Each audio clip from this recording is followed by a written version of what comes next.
تو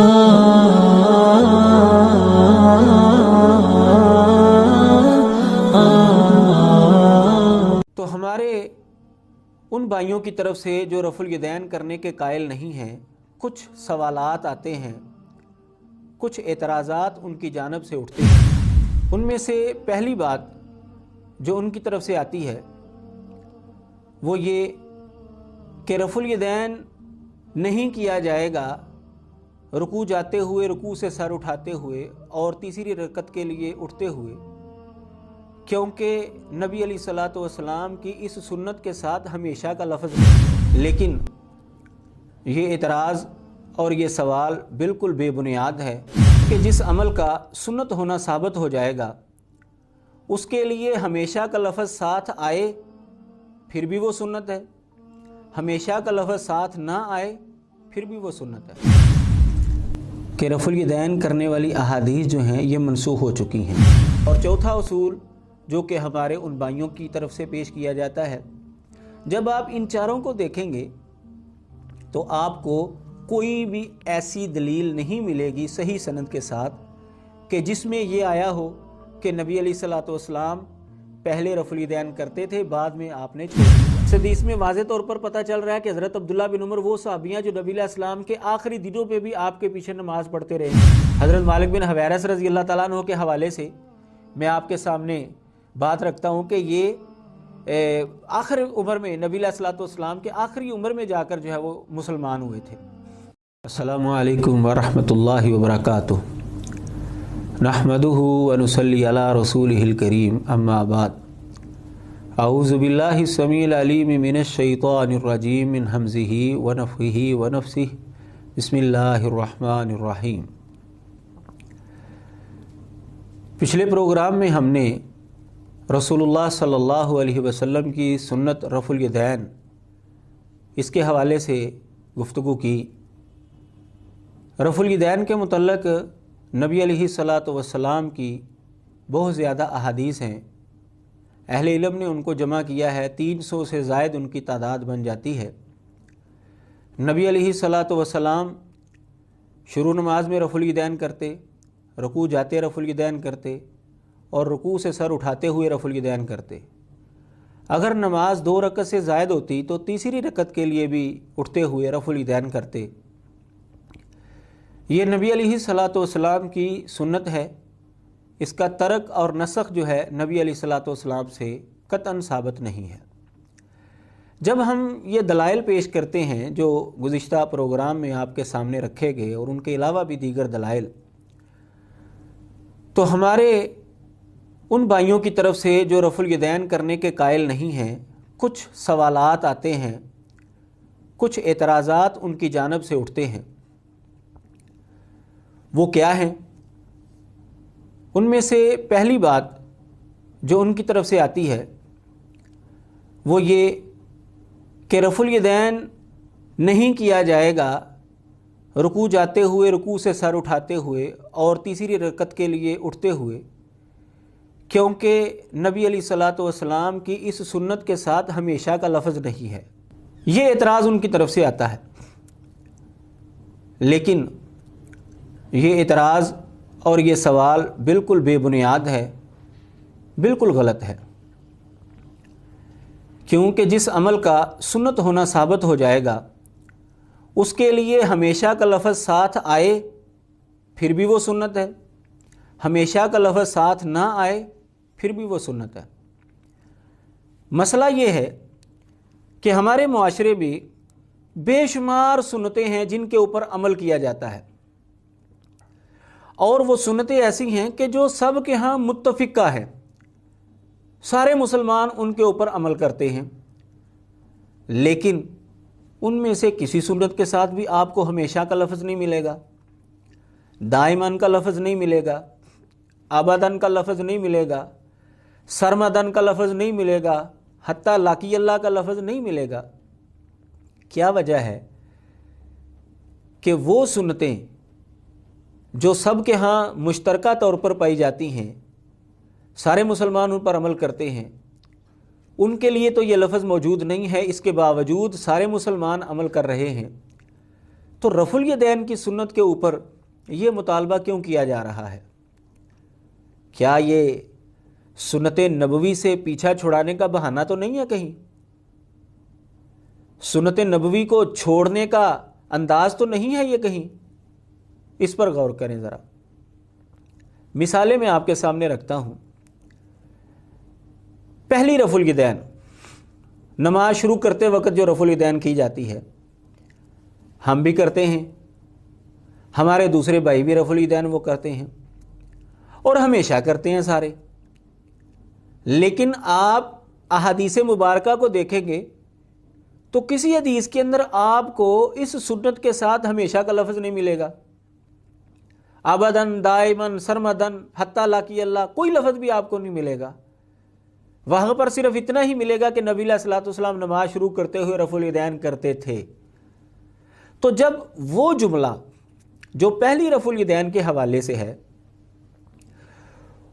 اس کی بنیاد پر پہلی رفع الیدین جو ہے وہ نبی علیہ السلام نے ہمیشہ کی ہے، اس الفاظ سے ہم یہ ثابت کر رہے ہیں، تو وہی الفاظ جب رکوع سے سر اٹھانے والی رفع الیدین کے ساتھ آئیں گے، اور اسی طرح 2 رکعتیں پڑھ کر تیسری رکعت کے لیے اٹھتے ہوئے رفع الیدین کے ساتھ آئیں گے، تو ان کا معنی ہمیشہ کیوں نہیں جی ہو سکتا؟ اس کے علاوہ اگر آپ دیکھیں نماز کی سنتیں ہیں، فجر کی سنتیں ہیں، ظہر کی، عصر کی، مغرب کی، عشاء کی، کسی حدیث کے اندر آپ کو نہیں ملے گا کہ نبی علیہ السلام نے ہمیشہ یہ سنتیں پڑھی ہیں۔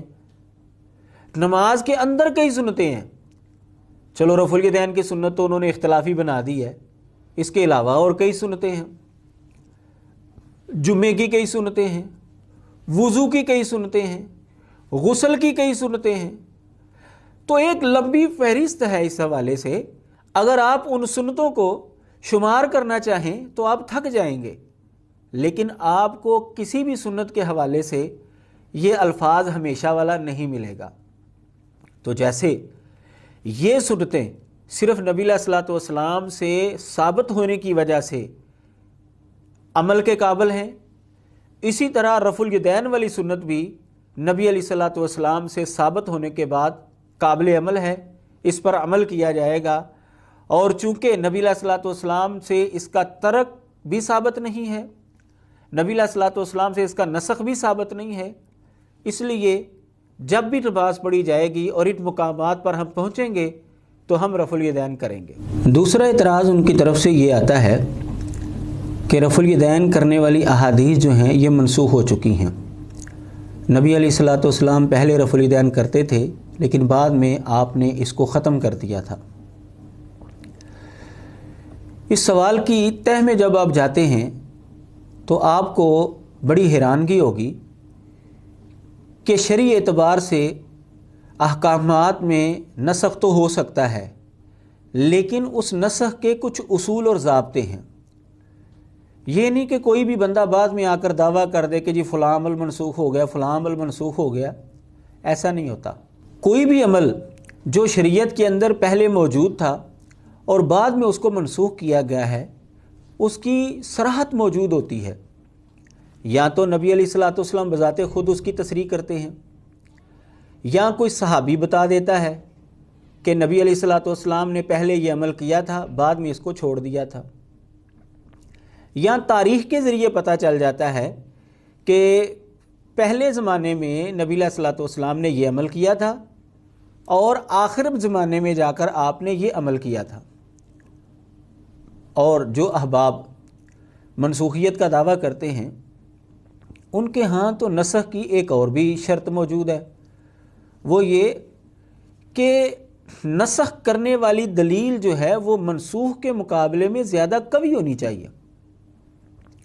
جب آپ ان چاروں اصولوں کو دیکھیں گے، 3 وہ اصول کہ جس کے اوپر سارے متفق ہیں، اور چوتھا اصول جو کہ ہمارے ان بھائیوں کی طرف سے پیش کیا جاتا ہے، جب آپ ان چاروں کو دیکھیں گے تو آپ کو کوئی بھی ایسی دلیل نہیں ملے گی صحیح سند کے ساتھ کہ جس میں یہ آیا ہو کہ نبی علیہ الصلوۃ والسلام پہلے رفع الیدین کرتے تھے، بعد میں آپ نے چھوڑ دیا۔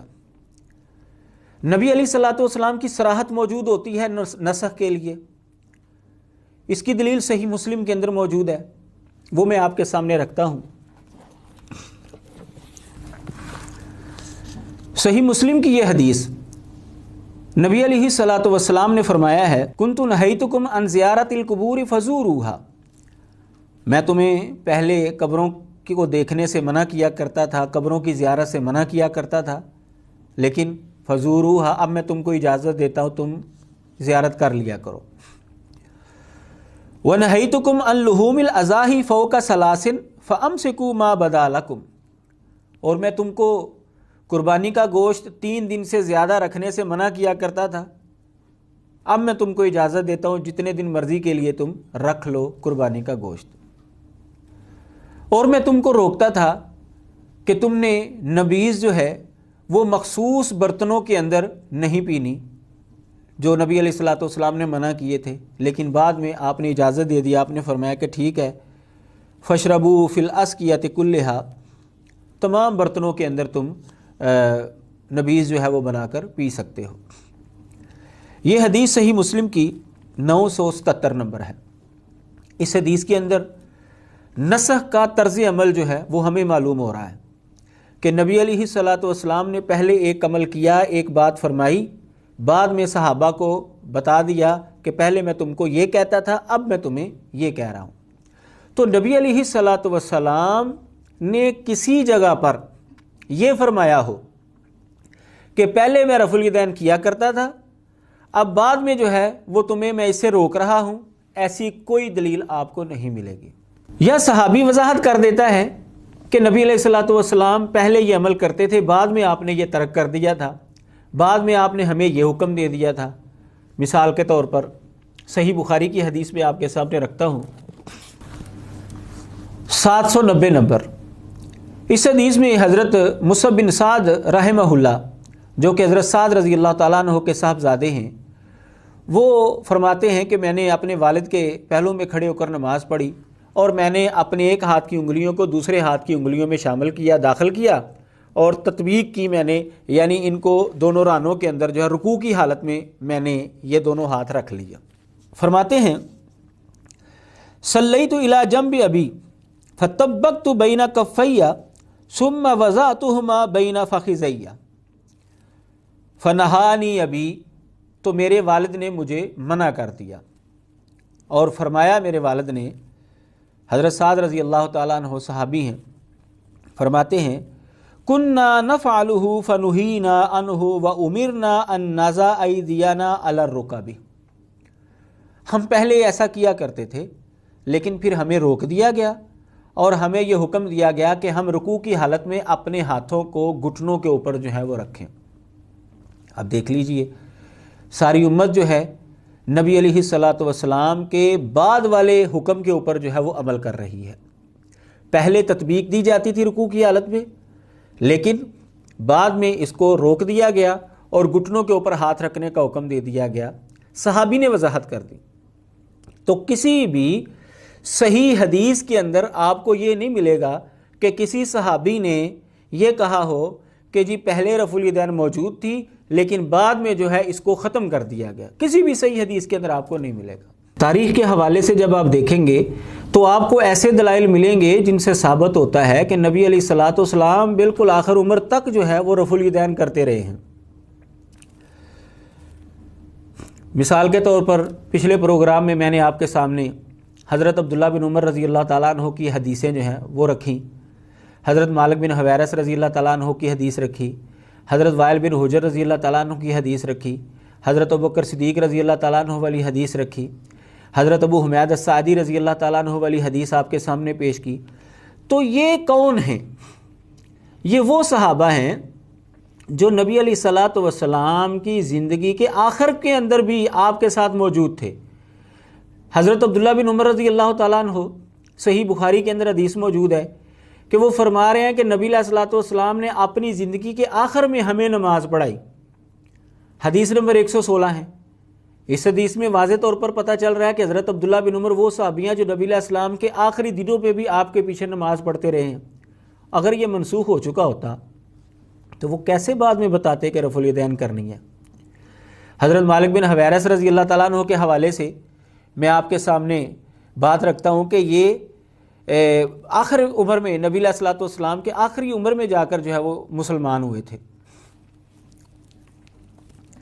یہ میرے سامنے خزائن السنن ہے، یہ افادات ہیں شیخ الحدیث حضرت مولانا محمد سرفراز خان صفدر صاحب، بہت بڑے عالم دین جو ہیں گزرے ہیں، ان کے افادات ہیں۔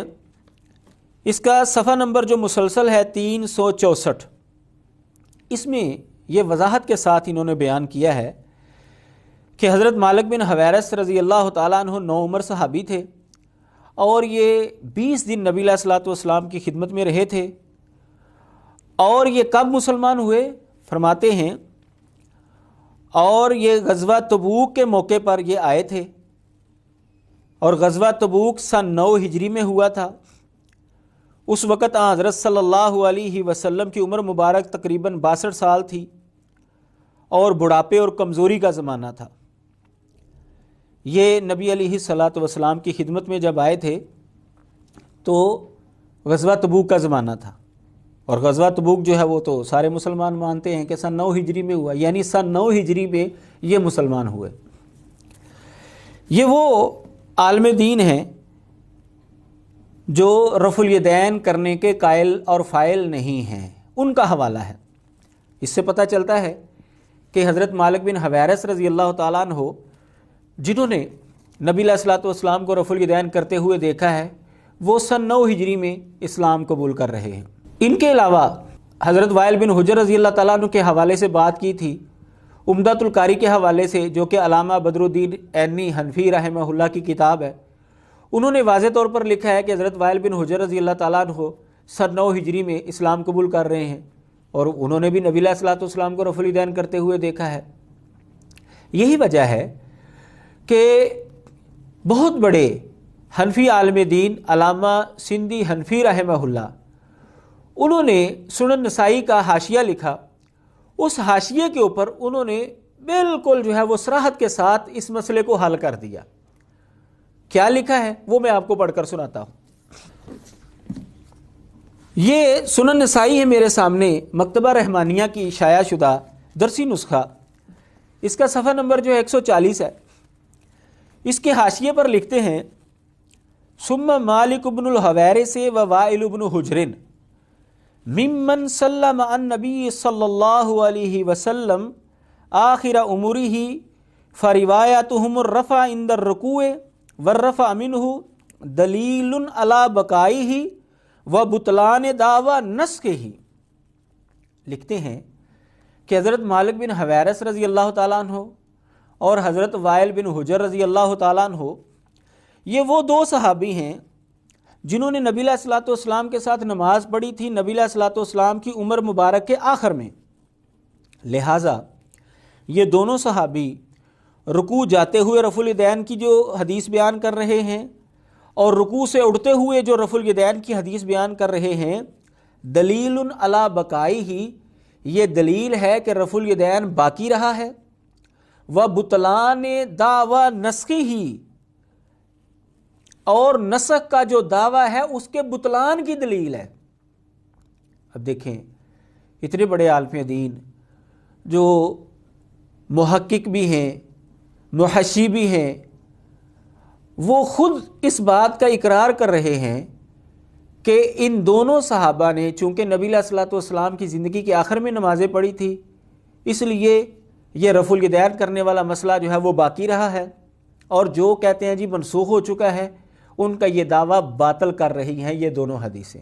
اسی بات کو اگر ہم دوسرے اینگل سے دیکھیں گے تو پھر بھی ہمیں یہ بات معلوم ہوتی ہے کہ رفع الیدین کرنا منسوخ نہیں ہوا۔ وہ ایسے کہ جیسا کہ پچھلے پروگرام میں آپ نے احادیث سماعت فرمائی کہ نبی علیہ الصلوۃ والسلام کے وصال کے بعد صحابہ رفع الیدین کر کے لوگوں کو نماز دکھا رہے ہیں اور بتا رہے ہیں کہ نبی علیہ الصلوۃ والسلام ایسے نماز پڑھا کرتے تھے۔ کسی صحابی نے بھی یہ نہیں کہا کہ یہ منسوخ ہو چکا ہے، سب نے یہی کہا آپ سچ کہہ رہے ہیں، نبی علیہ الصلوۃ والسلام ایسے ہی نماز پڑھا کرتے تھے۔ جبکہ اگر صحابہ کی زندگی کے اندر کسی بندے نے منسوخ کام کے اوپر عمل کیا ہے تو صحابہ فوراً جو ہے اس کو ٹوکتے رہے ہیں، جیسا کہ صحیح بخاری کی حدیث میں نے آپ کے سامنے رکھی کہ حضرت سعد رضی اللہ تعالیٰ عنہ کے صاحبزادے جناب مصعب رحمہ اللہ نے جب نماز کی حالت میں رکوع جاتے ہوئے تطبیق دی تو حضرت سعد رضی اللہ تعالیٰ عنہ نے فوراً روک دیا۔ آپ اس انداز کو اگر دیکھیں گے تو کسی بھی صحابی نے رفع الیدین کرنے والے صحابی کو روکا نہیں ہے، بلکہ اس کے برعکس آپ کو ملے گا کہ حضرت عبداللہ بن عمر رضی اللہ تعالیٰ عنہ اس آدمی کو کنکریاں مارا کرتے تھے جو رفع الیدین کے بغیر نماز پڑھتا تھا۔ اگر وہ کسی کو دیکھ لیتے کہ یہ رفع الیدین کے بغیر نماز پڑھ رہا ہے تو اس کو کنکریاں مارا کرتے تھے۔ دلیل اس کی کیا ہے؟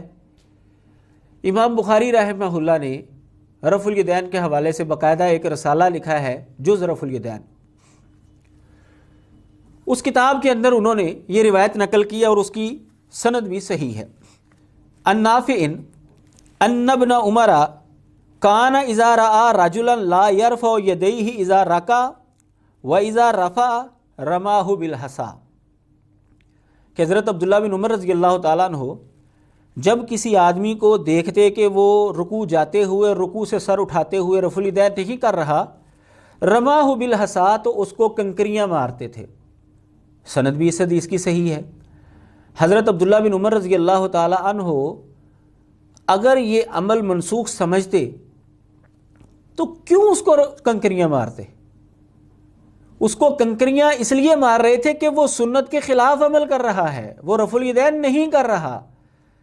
اگر وہ بالکل صحیح عمل کر رہا ہوتا تو پھر کنکریاں مارنے کا کوئی مقصد ہی نہیں رہ جاتا۔ نبی علیہ الصلوۃ والسلام کے وصال کے بعد صحابہ یہ عمل بھی کر رہے تھے کہ لوگوں کو سمجھا بھی رہے تھے، طریقہ بھی دکھا رہے تھے، اور اگر کوئی عمل نہیں کرتا تھا تو اس کو کنکریاں بھی مارتے تھے، اس کے اوپر سختی بھی کرتے تھے کہ یہ نبی علیہ الصلوۃ والسلام کی سنت کو تو چھوڑ رہا ہے۔ اس کا نتیجہ یہ ہے کہ نبی علیہ الصلوۃ والسلام نے رفع الیدین آخر عمر تک کیا ہے اور اس کو ختم نہیں کیا، اس کو منسوخ نہیں کیا۔ اس کے ساتھ آپ مزید تائید کے لیے ہمارے ان بھائیوں کے اہل علم کے حوالہ جات جو ہے وہ بھی ملا لیں جو رفع الیدین کرنے کے قائل نہیں ہیں۔ ان کے جو سنجیدہ قسم کے علماء ہیں وہ رفع الیدین کے حوالے سے بالکل واضح طور پر فرماتے ہیں کہ یار یہ بھی نبی علیہ الصلوۃ والسلام کی سنت ہے، اس کے اوپر کبھی کبھی عمل کر لینا چاہیے۔ اگر یہ منسوخ ہوتا تو کیا یہ ان کے علماء اپنی عوام کو یا اپنے دوستوں کو یا نجی مجلس میں بیٹھ کر منسوخ عمل کے حوالے سے اپنی عوام کو بتاتے؟ ہرگز نہیں۔ اس کا مطلب یہ ہے کہ وہ بھی سمجھ رہے ہیں کہ یہ عمل منسوخ نہیں ہے۔ دلائل اس کے کیا ہیں، وہ حوالہ جات کیا ہے، میں وہ آپ کے سامنے رکھتا ہوں۔ یہ میرے سامنے کتاب ہے، میں کتاب پکڑنے لگا ہوں، حیات بقا۔ یہ بہت بڑے ایک عالم دین گزرے ہیں، ان کے حوالے سے لکھا ہوا ہے۔ ان کا نام محمد مظہر بقا، اور ان کے تعارف کے حوالے سے لکھا ہے فاضل دیوبند، MA PhD، استاد جامعہ ام القریٰ مکہ مکرمہ۔ اس کا مطلب یہ ہے کہ یہ بہت بڑے عالم دین گزرے ہیں اور دارالعلوم دیوبند کے فاضل ہیں اور ام القریٰ مکہ مکرمہ کے استاد اور PhD بھی ہیں، ڈاکٹر بھی ہیں۔ یہ لکھتے ہیں اپنی اس کتاب کے اندر حیات بقا اور کچھ یادیں، صفحہ نمبر 190 پر کہتے ہیں، اپنا موقف پیش کر رہے ہیں، کہتے ہیں کہ رکوع میں جاتے اور اس سے اٹھتے وقت رفع الیدین چونکہ صحیح اور قوی احادیث سے ثابت ہے، اس لیے کبھی کبھی رفع الیدین بھی کر لیتا ہوں۔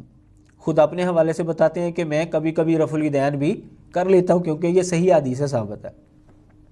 سوال یہ ہے کہ اگر یہ منسوخ ہو چکا ہے عمل تو اتنا بڑا عالم دین یہ کیسے کبھی کبھی اس پر عمل کر رہا ہے؟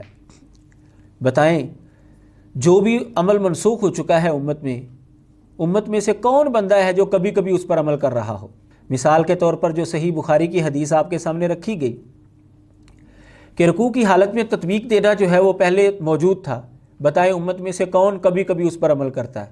کوئی بھی نہیں کرتا کیونکہ وہ منسوخ ہو چکا ہے۔ تو اس اہل علم کا عمل کرنا یہ بتاتا ہے کہ یہ منسوخ نہیں ہے۔ پھر یہاں پر ہی نہیں انہوں نے ختم کی بات، بلکہ آگے پاکستان کے بہت بڑے مفتی محمد شفیع رحمہ اللہ، بہت بڑے عالم دین گزرے ہیں، ان کے متعلق وہ بتاتے ہیں، لکھتے ہیں حضرت مفتی محمد شفیع صاحب رحمۃ اللہ علیہ نے بھی ایک مرتبہ اپنی نجی مجلس میں حاضرین سے فرمایا تھا، کبھی کبھی رفع الیدین بھی کر لیا کرو، کیونکہ اگر قیامت میں رسول اللہ صلی اللہ علیہ وسلم نے دریافت فرما لیا کہ تم تک میری یہ سنت بھی تو صحیح طریقے پر پہنچی تھی، تم نے اس پر کیوں عمل نہ کیا، تو کوئی جواب نہ بن پڑے گا۔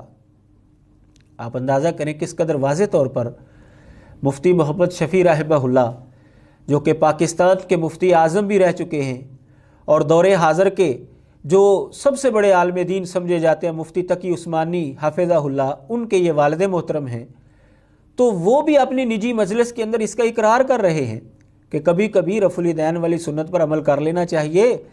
نبی علیہ الصلوۃ والسلام نے اگر قیامت والے دن پوچھ لیا کہ صحیح حدیثوں کے اندر یہ ملتا تھا تو تم نے عمل کیوں نہیں کیا، کیا جواب بنے گا ہمارے سے؟ کوئی جواب نہیں بن پڑے گا۔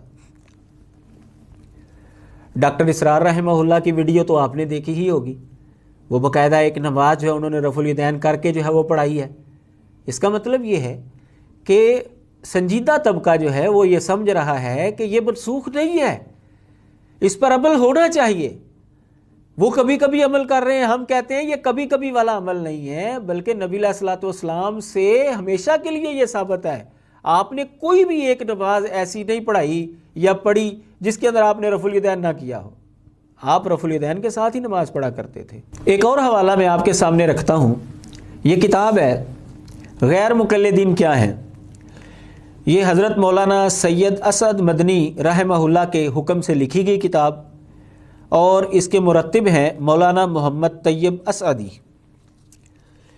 یہ اپنی اس کتاب کے صفحہ نمبر 575 پر یہ لکھتے ہیں، مدینہ طیبہ میں حضرت ابن عمر رضی اللہ تعالیٰ عنہ نے رفع الیدین کے بقا کی کوشش کی، اور حضرت ابن زبیر رضی اللہ تعالیٰ عنہ کی وجہ سے مکہ مکرمہ میں تو اس عمل کو قوت حاصل ہو گئی۔ ان دونوں صحابہ کرام کا انتقال 73 ہجری میں ہوا ہے۔ اب دیکھیں، یہ عالم دین واضح طور پر اقرار کر رہے ہیں کہ مدینے میں رفع الیدین کا جو عمل رائج ہوا ہے وہ حضرت عبداللہ بن عمر رضی اللہ تعالیٰ عنہ کی وجہ سے، اور مکے کے اندر جو رفع الیدین والا عمل رائج ہوا تھا وہ حضرت عبداللہ بن زبیر رضی اللہ تعالیٰ عنہ کی وجہ سے۔ اگر یہ عمل منسوخ ہو چکا ہوتا تو 73 ہجری تک یہ دونوں زندہ ہیں۔ 73 ہجری میں جا کر یہ دونوں صحابی فوت ہوتے ہیں۔ 73 ہجری تک رفع الیدین مدینے میں بھی ہو رہا ہے، مکے میں بھی ہو رہا ہے، اور آپ تو جانتے ہیں کہ مکے اور مدینے میں صحابہ جو ہیں وہ ہر وقت موجود رہتے تھے۔ جب تک صحابہ دنیا سے رخصت نہیں ہوئے اس وقت تک مکے اور مدینے کے اندر صحابی موجود تھے، اور 73 ہجری تک تو کئی صحابی موجود تھے۔ اگر یہ عمل منسوخ ہو چکا ہوتا تو کوئی ایک صحابی بتا دیتا کہ اے عبداللہ یہ عمل تو پہلے تھا، اب تو کیوں اس کو رواج دے رہا ہے؟ مکے والا صحابی کہہ دیتا ہے عبداللہ بن زبیر کیوں تو اس کو رواج دے رہا ہے، یہ تو پہلے تھا۔ تو ایسا کبھی بھی کسی نے نہیں کہا۔ اس کا مطلب یہ ہے کہ یہ نبی علیہ الصلوۃ والسلام ہمیشہ طور پر جو ہے کام کرتے رہے ہیں۔ تیسرا اعتراض جو ہے وہ یہ کیا جاتا ہے کہ جی حضرت عبداللہ بن عمر رضی اللہ تعالیٰ عنہ والی حدیثیں جو ہیں جی وہ مضطرب ہیں، وہ صحیح نہیں ہیں۔ بھئی یاد رکھیں کہ مضطرب حدیث جو ہے وہ ضعیف ہوتی ہے، اور صحیح بخاری کے حوالے سے میں نے آپ کے سامنے پیش کی پچھلے پروگرام میں، تو اس کا مطلب یہ ہے کہ سائل یہ کہہ رہا ہے کہ صحیح بخاری کے اندر ضعیف حدیث ہے، حالانکہ یہ بالکل غلط بات ہے۔ صحیح بخاری کے اندر تو کوئی بھی ضعیف حدیث نہیں ہے۔ یہ سارے علماء اس پر متفق ہے، ساری امت اس پر متفق ہے کہ صحیح بخاری جو ہے وہ قرآن مجید کے بعد صحیح ترین کتاب ہے، اور اس پر امت کا اتفاق ہے۔ مولانا سرفراز صفدر رحمہ اللہ کی کتاب احسن الکلام اگر آپ وہ پڑھیں گے تو اس کا صفحہ نمبر 234 حاشیے پر انہوں نے لکھا ہے کہ امت کا اتفاق ہے کہ بخاری اور مسلم کے اندر ساری حدیثیں جو ہیں وہ صحیح ہیں۔ تو اس کا مطلب یہ ہے کہ وہ بندہ جو ہے بخاری کے اوپر الزام لگا رہا ہے کہ اس کے اندر ضعیف حدیث ہے، اور یہ تو ان کے علماء بھی ماننے کے لیے تیار نہیں ہے، لہٰذا یہ قطعاً جو ہے وہ مضطرب روایت نہیں ہے بلکہ بالکل صحیح حدیث ہے۔ چوتھا سوال یہ ان کی طرف سے آتا ہے، جی بتائیں جی رفع الیدین کے بغیر نماز ہو جاتی ہے کہ نہیں ہو جاتی؟ بھائی مسئلہ یہ ہے کہ جب کسی عمل کا سنت ہونا ثابت ہو جائے تو پھر یہ سوال ہی فضول ہو جاتا ہے، بھئی سنت کے اوپر عمل کیا جاتا ہے یا چھوڑا جاتا ہے؟ اچھا اگر ہم یہی سوال پہلی رفع الیدین کے حوالے سے کریں، یا کوئی بندہ کر دے جی پہلی رفع الیدین جو ہے وہ بھی تو سنت ہے نا، بتائیں اس کے بغیر نماز ہو جاتی ہے کہ نہیں ہوتی، کیا جواب دیں گے آپ؟ بھئی یہی کہیں گے نبی علیہ السلام کی سنت ہے، سنت عمل کرنے کے لیے نہ کہ چھوڑنے کے لیے، وگرنہ بے شمار سنتیں ایسی ہیں کہ ان کے بارے میں آپ یہ سوال کریں گے تو کیا اس کو چھوڑ دیں گے آپ؟ بالکل غلط ہے، یہ سوال ہی غلط ہے، یہ سنت عمل کرنے کے لیے ہے۔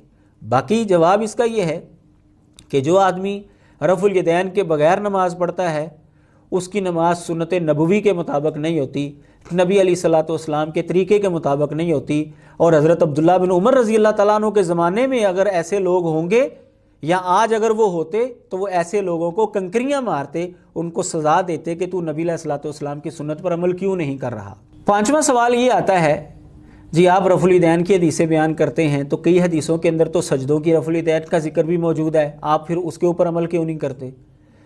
بھئی مسئلہ یہ ہے کہ جن روایتوں کے اندر سجدوں کا تذکرہ ہے وہ روایتیں نبی علیہ الصلوۃ والسلام سے ثابت ہی نہیں ہیں، اس لیے ہم سجدوں کا رفع الیدین نہیں کرتے، بلکہ صحیح بخاری کی جو حضرت عبداللہ بن عمر والی احادیث ہے ان کے اندر واضح لفظ ہیں وَكَانَ لَا يَفْعَلُ فِي السُّجُودِ کہ نبی علیہ الصلوۃ والسلام سجدوں کے اندر رفع الیدین نہیں کیا کرتے تھے، واضح طور پر نص موجود ہے، اس لیے ہم سجدوں کے اندر رفع الیدین نہیں کرتے، اور جن روایات کے اندر آ رہا ہے وہ روایتیں ساری کی ساری ضعیف ہیں۔